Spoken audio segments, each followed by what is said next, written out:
My world Dear, shattered right that dress there, is quite under the disappointing. blazing hot The lights of the stitching is stage. terrible. The host's Did she voice really make boomed this? across the hall, but it sounded like he was underwater. And now, the final design from our Port Harcourt princess, Amara. My name is Amara, and my life just ended on national television. Before we continue, if you are new to my channel, please like this video, subscribe to my channel, and turn on the bell notification icon so you will be the first to be notified anytime I upload a new story. Let's continue. What walked out from behind the curtain was not my dress. It was a nightmare. A monster made of cheap, crinkled fabric in the ugliest shade of brown you have ever seen. The stitches were crooked, the shape was all wrong, and it looked like something a child would make as a joke. The model wearing it looked embarrassed. The crowd went from cheering to a confused, heavy silence. I could hear whispers breaking out like little fires all over the hall. I felt my blood run cold. If you're enjoying this story, please tap that like or heart button and drop a comment to let me know where you're listening from. It means the world. Now, back to the disaster that was my life. My heart was beating so fast I thought it would break through my ribs. I looked for the judges. There were three of them, all legendary figures in Nigerian fashion. Chief Okoro, the oldest and most respected designer in the country, was staring at the dress with his mouth slightly open in shock. Next to him, Teniola Adebayo, the fashion blogger with millions of followers, was frowning. She slowly picked up her pen and crossed something out on her notepad with a sharp, angry line. My dream. She was crossing out my dream. I felt a wave of dizziness wash over me. My legs felt weak, like they were made of jelly. Where was Bimpe? My best friend, Bimpe. She was supposed to be wearing my real dress. She was my model, my biggest supporter, my sister in everything but blood. We had practiced for this moment 1,000 times in my small room, laughing as she strutted up and down, pretending to be on the runway. She was meant to be out there right now, shining in my creation. I scanned the wings of the stage, my eyes darting everywhere. I couldn't see her. Her phone was switched off. I had tried calling it just before the show started. I felt a knot of pure panic tighten in my stomach. This competition was everything. It wasn't just about fame for me. My family back in Port Harcourt had put all their savings into my dream. My mother, a tailor with hands that could weave magic into any fabric, had given me her life savings to buy the materials for my collection. My father, who drove a taxi day and night, had sold his spare car just so I could afford the rent for a tiny room in Lagos. Go and make us proud, our daughter, he had said, his eyes full of hope. Losing wasn't just my failure, it was theirs. The prize money was 2 million naira. It was enough to save my mother's failing shop and give my parents the comfortable life they deserved. Now, looking at that horrible brown rag on the stage, I knew that money was gone forever. My reputation was ruined before it even began. Who would ever hire a designer who created something so ugly? My real dress was beautiful. It was my heart and soul put into fabric. I had named it Delta Sunset. The main fabric was a deep blue silk that shimmered like the river at dusk, and I had hand stitched over 1,000 tiny orange and gold beads onto the bodice to look like the setting sun. The design was elegant, a flowing gown that made the wearer look like a queen. It was my masterpiece. Bimpe had cried when she first tried it on. Amara, you are a genius, she had whispered, looking at her reflection. You are going to win. I know it. So where was it? And where was she? My mind raced back to that morning. Bimpe had been acting strange. She was quiet. Usually, before any big event, she was the one jumping around, more excited than me. But today, she was reserved, her eyes constantly darting to her phone. She barely touched the breakfast I made. When it was time to leave for the event hall, she insisted on carrying the dress bag herself. You go on and get your hair and makeup done, star girl, she said, giving me a quick, tight hug. Don't you worry about a thing. I will handle the dress. Just focus on your big moment. I trusted her. Of course, I trusted her.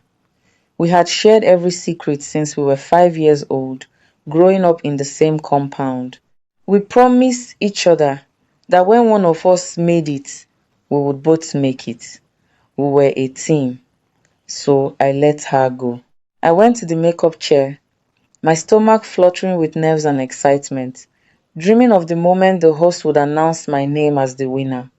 I never imagined it would be like this. I never imagined my dream would turn into my most public humiliation.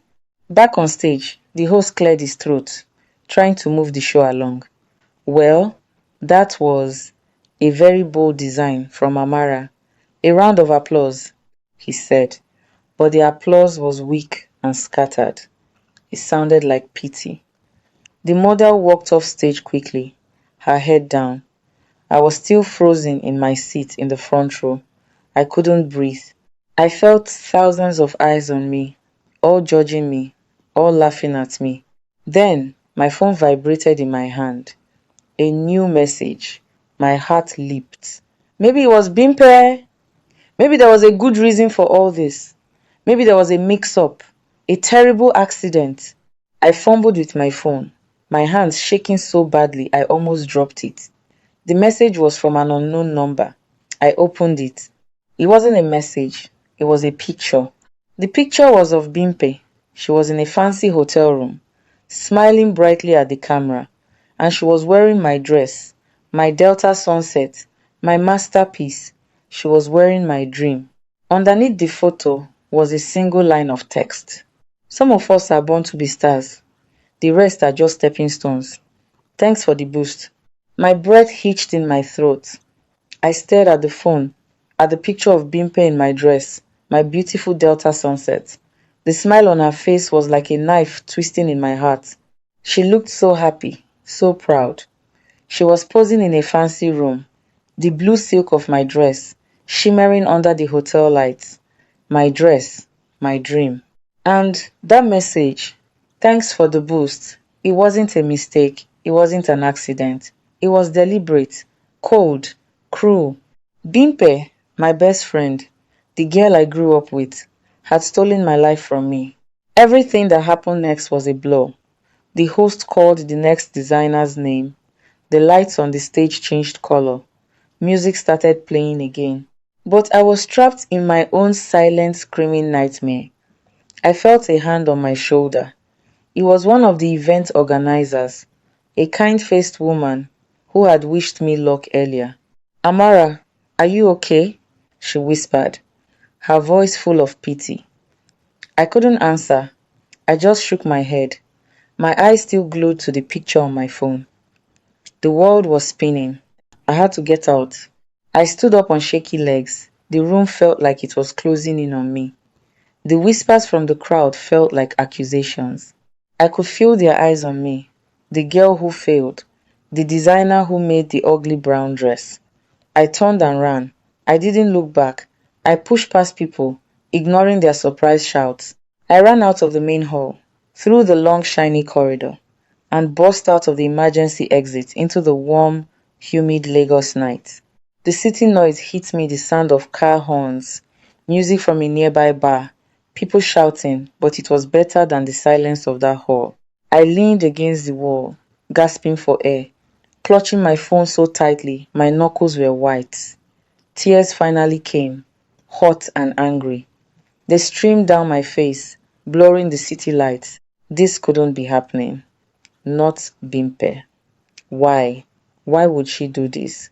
My mind flashed through our entire lives together. The time I scraped my knee and she carried me home on her back. The time we shared our last piece of meat pie because neither of us had money for a full lunch. The nights we stayed up late, sketching designs in our notebooks, promising to open a fashion house together one day, Bimpe and Amara Designs. Was it all a lie? Every laugh, every secret, every promise. I tried calling her again. Straight to voicemail. The number you are trying to reach is switched off. That automated voice felt like another slap in the face. I sent her a message, my thumbs shaking. Bimpe, why? How could you? I sent another. Please, just tell me this is a joke. And another. My mother's money. Bimpe. My father's car. Everything. The messages showed they were delivered, but there was no reply. Of course, there was no reply. The girl in that photo wasn't my best friend. She was a stranger, a thief wearing my friend's face. I didn't know where to go. I couldn't face anyone. I definitely couldn't call my parents. What would I even say? Hello, Mama. I failed. I humiliated her family name.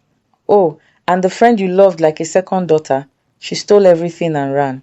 The thought made me feel sick to my stomach. I hailed a tricycle, a keke marwa, and mumbled the address to my room. I huddled in the back during the ride, pulling my shawl over my head, hiding from a world I no longer wanted to be a part of. My room was tiny, just a single room with a small bed, a table, and a wardrobe. When I walked in, it felt cold and empty. The walls were covered with my sketches, practice designs for the competition. My pinboard was full of fabric samples and inspiring photos. Just this morning, this room had been a place of hope. Now it felt like a tomb. I slid down the door and sat on the floor, pulling my knees to my chest. The full weight of what had happened crashed down on me. I had nothing left. No prize money, no reputation, no best friend. I was a failure, all alone in a massive city that didn't care. I cried until I couldn't cry anymore. I cried for my parents' lost savings. I cried for my ruined dream. But mostly, I cried for the loss of my friend. The betrayal hurt more than the lost money or the public shame. It was a deep, aching wound that I didn't know how I would ever recover from. How could I have been so blind? Were there signs I missed? Her little comments about being tired of living in my shadow, the way her eyes would linger on my best designs with an emotion I thought was admiration, but now I feared was envy. Hours passed. The city outside my window grew quiet. I must have drifted into a restless, nightmare-filled sleep on the floor. When I woke up, my body was stiff and my eyes were swollen. The first thing I saw was a piece of paper sticking out from under my work table. I didn't remember putting it there.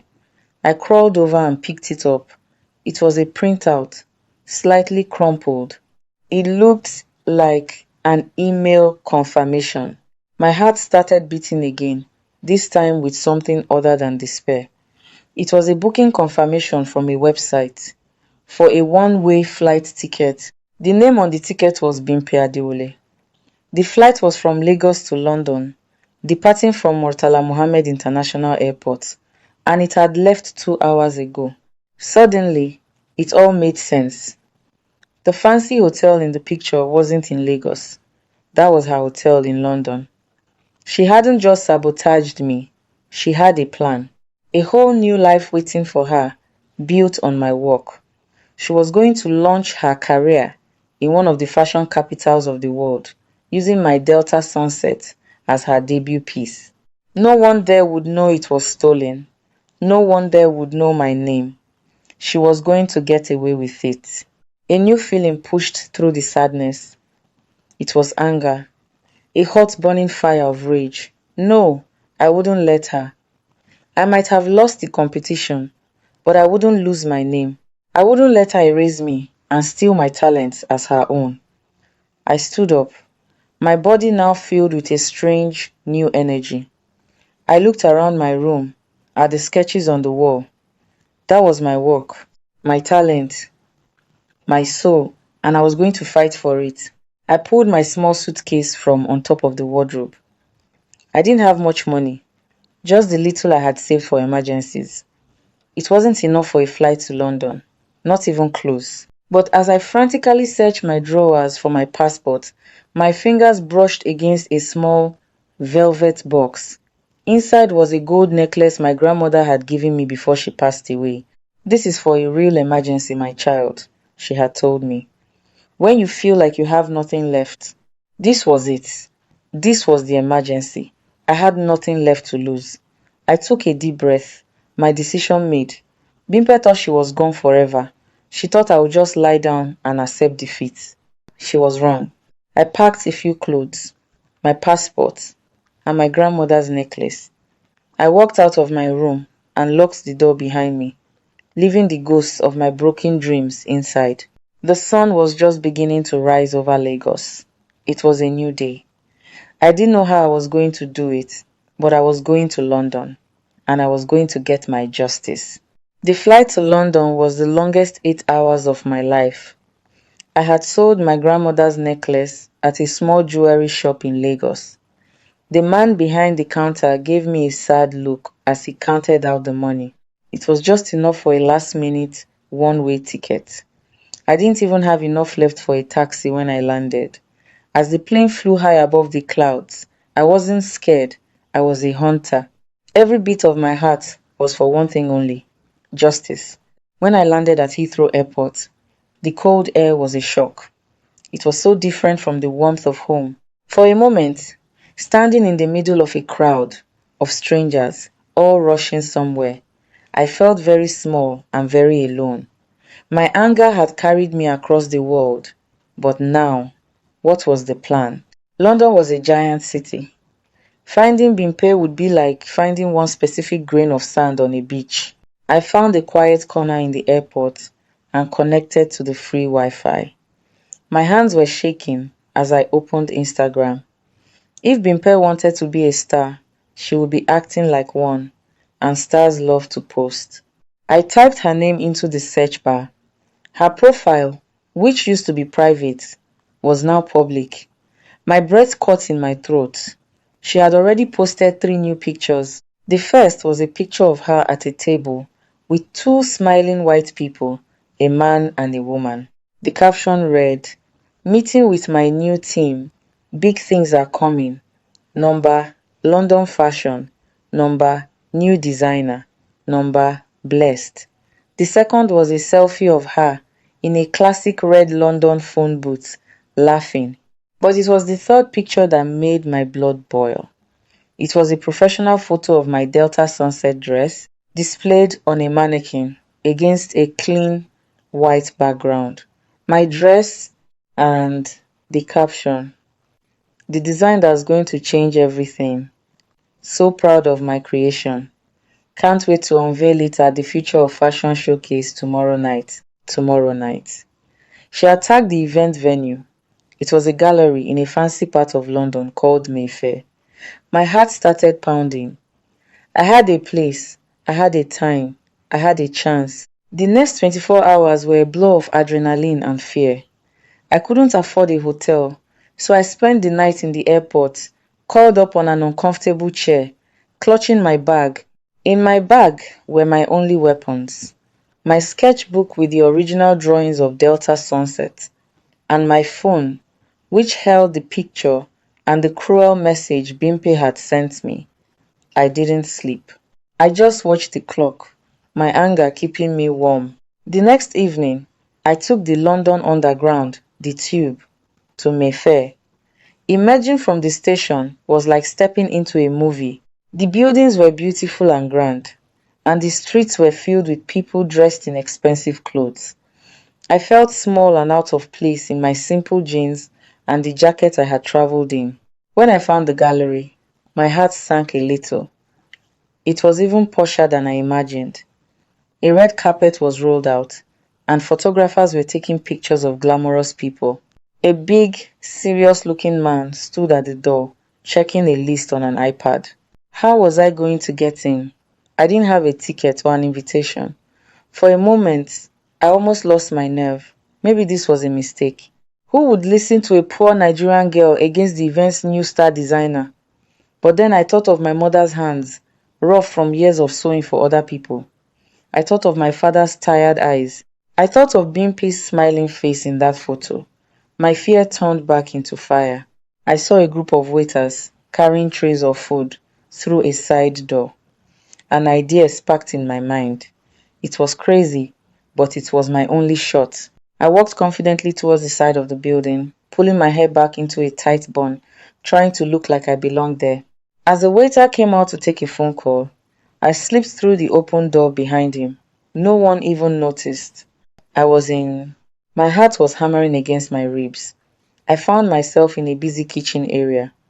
I managed to sneak through another door and found myself in a dark corridor just behind the main stage. I could hear music and the murmur of the crowd.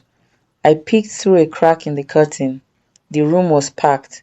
On the stage, a host was talking, and then he said the words that made me freeze. And now, the moment we've all been waiting for. A brilliant new talent all the way from Nigeria who is taking the London scene by storm. Please welcome, with her debut design, African Sunrise, Bimpe Adewale. African Sunrise. She didn't even have the decency to keep the name I gave it. The crowd erupted in applause. Bimpe walked onto the stage, beaming. She was wearing a stylish black dress, waving to the audience like a queen. And next to her, on a rotating platform, was my dress, my Delta Sunset. It looked even more beautiful under the professional light, the thousand beads glittering like a galaxy of tiny stars. Thank you so much, Bimpe said into the microphone, her voice smooth and confident. This design was inspired by the beautiful sunrises in my home country. It took me months of work, hand stitching every single bead myself. I couldn't listen to any more of her lies. It was now or never. Before my courage could fail me, I pushed through the curtain and walked onto the stage. The crowd gasped. The host looked shocked. Bimpe's face went pale. For a second, she looked like a deer caught in headlights. Amara, she whispered, her voice barely audible. Her name is Amara, I said, my voice shaking but loud, speaking directly to the audience. And this is my dress. The host rushed towards me. Ma'am, you can't be up here. She's lying, Bimpe shrieked, her composure cracking. She's a crazy person. I don't know who she is. Security. Her name is Bimpe Adewale, I continued, ignoring them both, my eyes locked on the crowd. And she was my best friend. She was supposed to be the model for this dress at the next Niger designer competition in Lagos 2 nights ago. I held up my phone, showing the picture she had sent me. The image was so big on the screens behind the stage that everyone could see it. Instead, she stole my dress, left a cheap, ugly one in its place to ruin my career, and fled the country. She calls this dress African Sunrise. I call it by its real name, Delta Sunset. It was inspired by the sunsets over the rivers in my home, Port Harcourt. I walked over to the dress on the mannequin. She says she stitched every bead herself, but she doesn't know the secret. My grandmother taught me to always leave a hidden signature. Look, I pointed to a small, intricate pattern of beads right below the collar, almost invisible unless you knew where to look. These three beads right here, an orange one, a white one, and a green one, the colors of my family's village. And inside the hem, right here, I lifted the hem slightly. My initial A is stitched in silver thread. I pulled my sketchbook from my bag and held it open. These are my original sketches, dated, with my notes, my process. The room was completely silent. Bimpe was staring at me, her mouth open, all the color drained from her face. She had been caught. The lie was too big, and my truth was too detailed. Then, a woman stood up in the front row. It was Teniola Adebayo, the famous fashion blogger from the Nigerian competition. I hadn't even noticed she was there. She had flown to London for the event. She looked from me to a terrified Bimpe, and then back to me. A slow smile spread across her face. She started to clap. Slowly at first, then all at once, the entire room joined her. The applause wasn't for Bimpe, it was for me. It was a wave of sound, of victory, that washed over me. Bimpe stumbled backwards, humiliated, her face a mask of shame as security guards walked onto the stage and quietly led her away. The rest was a whirlwind. Teniola Adebayo hugged me, telling me she knew that ugly brown dress wasn't my real work. The event organizers apologized over and over. Photographers were taking my picture. People were asking me questions. My story, my real story, was finally being heard. Teniola offered to fund my own fashion line, right there on the spot. She said my talent was real and the world needed to see it. Later that night, standing on the balcony of the hotel room Teniola had arranged for me, I finally called my parents. It was late in Nigeria, but my mother answered on the first ring. Amara, my child, are you okay? We were so worried. Tears filled my eyes again, but this time they were tears of joy. I'm okay, Mama, I said, my voice thick with emotion. I'm more than okay. Mama, I won.